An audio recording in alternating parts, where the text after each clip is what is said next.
all that. Spent too much time gooning this camp, so my forearms are a little sore, so we're gonna walk that back a little bit. Damn, Chase Hooper, I was not familiar with your game, bro. When I heard this, I actually, like, bro, I was like, it was like 3 a.m. I was just a bit geeked. I was like, am I hearing what I'm hearing right now? Like, genuinely, I can't believe he said that, especially from Chase Hooper. But yeah, anyway, UFC 314 just wrapped up. Honestly, probably the best card I've ever watched live. Yeah, predictions went 8-5, so not amazing, but not terrible, I guess. Anyway, let's just go into some of the good fights. Starting with this one, which was the second fight of the night. Gore versus Marco Tulio. Bro, listen, yeah. Before this fight, I was pretty unfamiliar with both fighters, to be honest. I did pick Gore to win, but bro, I did not realize how good the striking of Tulio is. This guy, bro, listen, whilst I was watching this, all I could think was, this guy has thrown every single shot in the book. If you guys watch this whole fight, yeah, so it's not that long, it's only like 1.5 rounds long before he got the finish, but literally every single shot that you can think of, possibly, Marco Tulio threw at least once in this fight. And it was crazy, like, he was landing so many good shots. He was so relentless with the kicks, so ruthless with those kicks as well, those body kicks. And eventually in that second round, he dropped Gore. And Gore, to be fair to him, like, he tried to survive, he got back up, but then he got hit with a straight right, I think it was, to knock him down again, and then Mark Goddard stopped the fight. So yeah, I mean, Marco Tulio, I was not familiar with this guy, but trust me when I say I am familiar with him now, and I will definitely not doubt his skills in the future. I can't lie, after that Tulio and Gore fight, I just went to sleep because I am not trying to fight, and I'm not trying to watch no Sumu Daerji, do you get what I'm saying? And I'm glad I did, because I heard that Sumu Daerji fight against Mitch Raposo was the worst fight of the night. So I'm glad I went to sleep, but then I woke up obviously later. So let's just talk about this one. Obviously, I missed a few, good fights. Apparently, Mikhail Oleksiejczuk had kind of a early stoppage win against Cedric Dumas. I'm not complaining because I picked Mikhail to win. But anyway, let's talk about this one. Jim Miller versus Chase Hooper. Look, man, I'll be honest. Jim Miller, he's a good little veteran. He's got some nice submissions, but he can't keep up with the young guys. And Chase Hooper, he's kind of entering his prime now. Well, I don't know. I'm assuming he is. I doubt he's going to get much better than this, to be honest. I don't think Chase Hooper is really ready for the top of the division yet, the rankings. I think he's close. Maybe he could get a little fight with Grant Dawson or something, but we're gonna have to see. We're gonna have to see. Decent win over Jim Miller, but at the end of the day, it's a 40-year-old Jim Miller. So next fight was Yan Xiaonan versus Werner Jandera. I'm gonna be so real, I did not watch this fight. I'm glad it was not on the main card. To be honest, I'm surprised it wasn't on the main card, because that's exactly the type of thing the UFC would do, to chuck this on the co-main or something. But yeah, I mean, I don't know what to say. It was a fight between a number 1 and number 3 ranked strawweights. But I'll still do my little my matchmaking. So Yan Xiaonan was a number 1 ranked. She just lost, so she has to be fighting someone that's just won, but that is lower down in the rankings. Obviously, I mean, she can't fight anyone else above the rankings.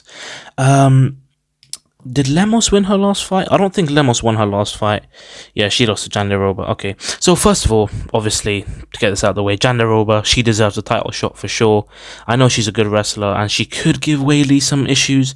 I doubt it, because Weili's actually a proper, like, legit fighter. Maybe Mackenzie Dern, actually. Mackenzie Dern versus Yan Xiaonan, even though Yan Xiaonan would absolutely decimate her. We need a filler fight. And, Yan Xiaonan is not seeing a title shot anytime soon, if we're being real. Next fight, talking of kind of early stoppages / bad stoppages, Dan Ige versus Sean Woodson. First of all, these guys both have some weird looks. Dan Ige shaved his beard and just has the mustache now. I don't know about that, bro. Like, he looks a little bit coked out of his mind, to be honest. And Sean Woodson, bro, this guy is like a Toy Story character. But realistically, this fight, the finish, it's good. Okay, first of all, I want to say it's good to see Dan Ige back in the win column. I do like Dan Ige. I respect him a lot. Obviously, he fought Diego Lopez off of 2 hours' notice and almost won against him. Diego Lopez obviously literally just fought for the title. So yeah, I mean, in terms of the actual finish, Dan Ige was winning the first 2 rounds on all 3 scorecards, I'm pretty sure. Yeah, all 3 scorecards had Dan Ige winning the first 2 rounds, and then the third round, obviously, Dan Ige got the finish. Xiaoan Woodson was a little bit rocked, but I don't think he was about to, get finished there. But the ref stopped it. I'm not really complaining because I like Dan Ige and Xiaoan Woodson. I'm not really a fan of him, but yeah, it was a bit of a bad stoppage, but who cares, to be honest. But what's next for them? Obviously, Xiaoan Woodson just tried to secure a place in the rankings, which he failed. So, he's going back to the drawing board with the unranked featherweights. I mean, it's not like that's a bad thing. He just needs a little bit more experience and stuff like that. Dan Ige, he's number 15 ranked. He's lost his last 2 or 3 before this fight. So you need someone that's coming off of a long losing streak or something. Maybe bro, you could do number 15 Ige versus number 14 Keita. I don't know who's going to want to see that, but I think for now, Ige is a good gatekeeper for the rankings. So I think anyone else who deserves a shot at the rankings, chuck them to Ige and we'll see how they do. Okay, so now we are on to the big boy fights, the main card. This main card was so good. Like, this whole card was good, but this main card, like in particular, stacked on paper and stacked in terms of, the fights and the finishes and stuff. And the first fight was this one, Nikita Krylov versus Reyes. Even before this fight, I knew it was a guaranteed finish, probably in the first round, and it did happen in the first round. Dominic Reyes, I thought he was the one that was going to get knocked out because I thought Nikita Krylov was a legit like contender who just hasn't fought in a while. I guess maybe that's kind of caught up to him now, because he just got knocked the hell out by Dominic Reyes. Genuinely, out of all the knockouts on this card, I think this was the best one. Honestly, when I was watching it, I was just in shock when I saw that. But Reyes is on a win streak, not only a win streak, a knockout streak in 2025, which is crazy to think about. If you told someone after he just got knocked out by Ryan Spann, if you told him that he's going to come back on a 3-fight KO streak, you probably wouldn't believe that person. But yeah, what's next for them, man? Nikita Krylov, he took way too long off, man, and now he comes back and he just gets finished by Dominic Reyes. I think they should do him versus Bogdan Guskov. I think that would be a good fight. I don't know if Bogdan Guskov already has a fight or not, but oh no, he does. Oh no, he doesn't. Sorry. Okay, yeah. So do Bogdan Guskov versus Nikita Krylov, and then for Dominic Reyes, he's going to be entering, the top kind of 6, 7, 8 area. You do him versus Rakic, in my opinion. These are 2 tall guys, rangy guys, and I genuinely think Reyes can win that fight. I think he should be able to win that fight. And Rakic I don't know how he's ranked number 6. Genuinely, I've got no idea how he's ranked number 6. Get him out of that position, bro. Next fight, and it only gets better from here. Silva versus Bryce Mitchell. Bro, I don't even know what to say. I knew Silva. Bro, when I hear so many people talking about, Bryce Mitchell was going to win, I was thinking, are you guys stupid? Do you guys not remember who Silva is? This guy is genuinely not like mentally like sane. Do you get what I'm saying? This guy is insane, bro. And he is a dog when it comes to striking. Just overall, he's so good. And he's just proved that he's a submission threat as well by submitting Bryce Mitchell. I'm sure not many people thought that this was going to be the outcome of the fight, but it was.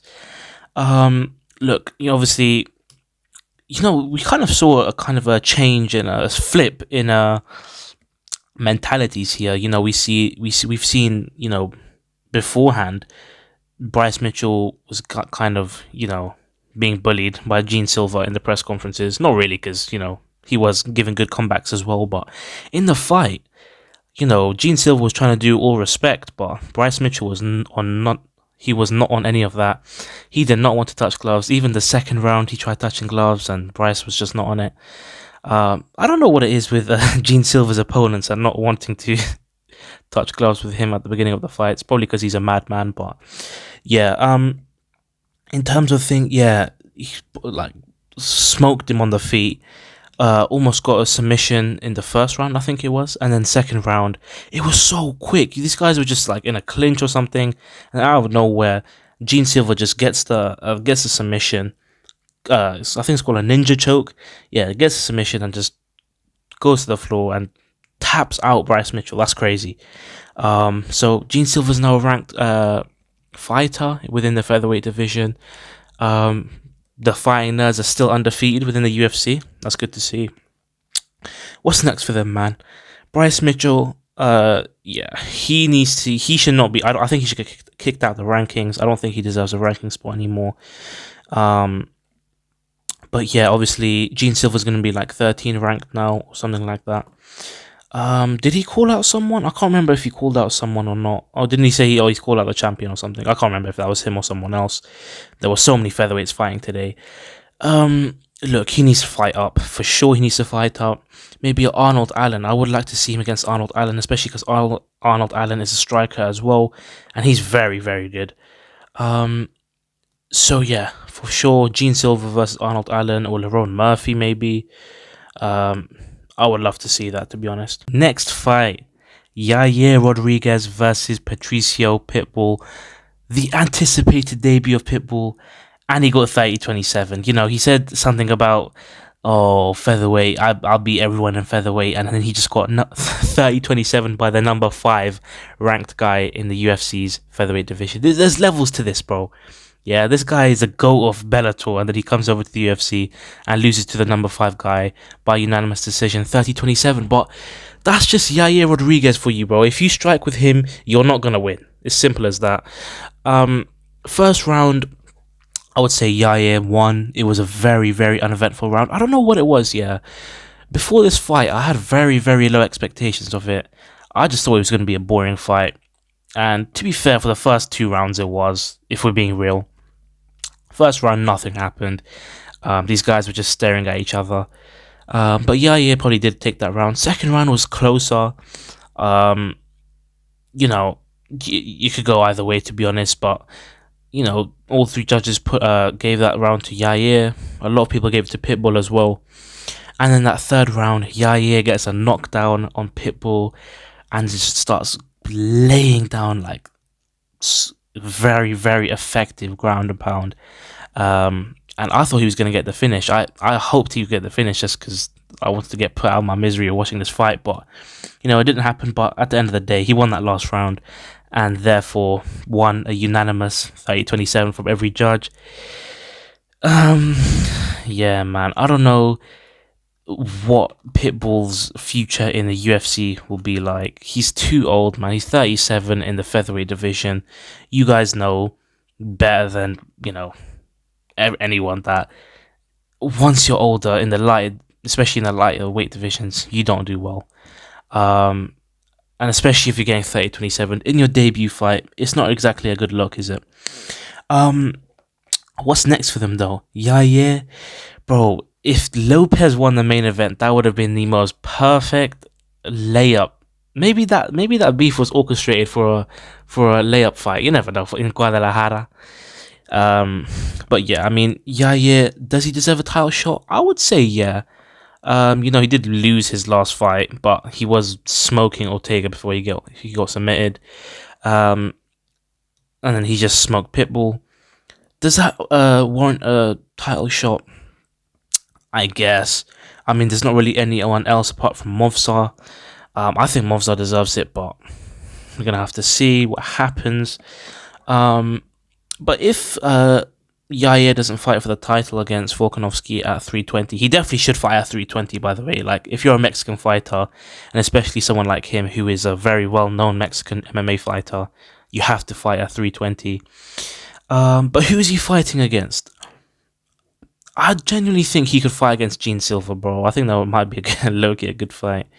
But yeah, I mean, if not, he probably will get a title shot at 320. I would love to see that, because I do think he's such an entertaining fighter. in terms of Pitbull, I don't even know if he's going to be ranked. Is he going to be ranked? If he is ranked, I think he should like kind of still have a high profile fight, but someone who's a bit, worse. Well, not worse, but easier to beat. Maybe a big profile fight could be Aljamain Sterling. Aljamain Sterling's not really got anything to do. He just lost his last fight against Evloev. He's not really got anyone to fight. So I think run up Pitbull versus Sterling, bro. That would be a good fight. Next up, the co-main event. Again, this fight was just fireworks. I think this fight was actually the most... I don't know what to say. Like, if you search up UFC right now, all the videos will just be of Paddy Pimblett, bro. This guy is actually such a big star in the UFC. Obviously, he got the bonus as well. Also, yeah, I don't know how Reyes did not get a bonus. He got robbed of a bonus. That's so peak. But yeah, anyway, yeah, this fight was just amazing, bro. Paddy Pimblett looked great in this fight. He's genuinely a very, very real contender. He did better against Chandler than Oliveira did the second time. He did better than Justin Gaethje did. He is legit. And obviously, Chandler, I don't know what happened to Chandler this fight, man. Obviously, I don't want to discredit anything from Paddy's, win, but Chandler just looked gassed. I don't know what it was. Like, after the first round, he was just gassed as hell, heavy breathing. He didn't look like the same as he normally does. He wasn't really trying to, get on the inside and hit, like, get his signature power punches or whatever. He wasn't really trying. I think he just gave up, to be honest. Obviously, I don't want to say that because it is a bit peak, but it's just the truth. That's what I saw. Probably because Paddy was beating the hell out of him. First round though, I would say Chandler won that round. It was a close round, but yeah, I think Chandler won that. Second round, amazing round from Pimblett.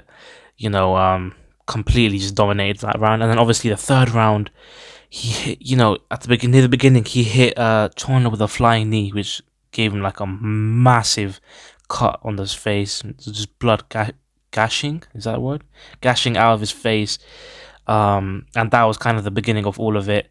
And then, Paddy Pimblett he got him to the ground, laid on some ground and pound and finished the fight like that. He is a legit contender. I'll give it to him. I did have doubts about him before, but I ain't got nothing to say now, bro. But what's next for them? Okay, look. For me, I would say Chandler should retire. He is a 2-6 fighter in the UFC now. Is he a good fighter? Yeah. He's alright. He's mid. Like, obviously, he's better than the average, lightweight fighter, but he can't compete with the top fighters of the division anymore. Yeah, man. I think he should retire. I know he's not gonna retire because it's Michael Chandler at the end of the day, and every time he loses, that Conor fight is just slipping further and further away. Conor did say that he was interested in this fight. There's absolutely no way he fights Paddy Pimblett. That would be a massive fight though, because Paddy Pimblett is I didn't even realize like how big of a star Paddy Pimblett is. Like, this guy is one of the biggest stars in the UFC right now, genuinely. If he wins the title, bro, I think he will be like Conor level type popularity. Anyway, in terms of the rankings, what makes sense? Obviously, Michael Chandler just lost. He was the number 7 ranked. So if he does carry on, then I don't really see which big fights he can get. Maybe against Renato Moicano. That's the only kind of big name fight I can see.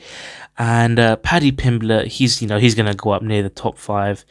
He has to get a Dan Hooker or a Gaethje or something like that. I think a Gaethje fight would be good. I don't know what Hooker is planning on fighting, but I think if Gaethje's free, I think this would be an amazing title contender. What's it called? The number 1 contenders matchup.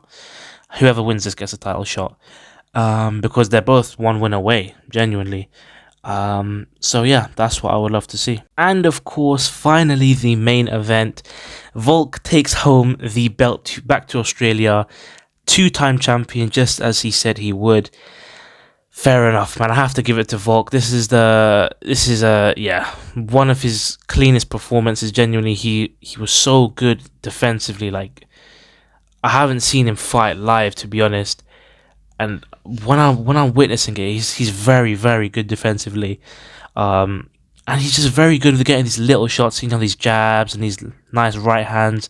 And with a guy like Diego Lopez, you don't want to trade with him on the inside, but Volk was doing that and he was winning the trades. Obviously, we did see him get knocked down one time in the second round.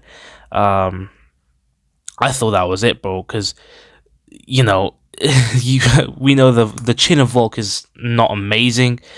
And, once you get hit by Diego Lopez, if you get hit another time with a nice clean shot, you're done. Because Lopez has got decent power. I would say it was a clean 49-46.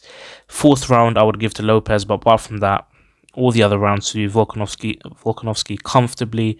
That first round was so clean from Volk.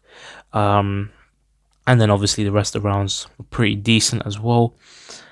Yeah, man.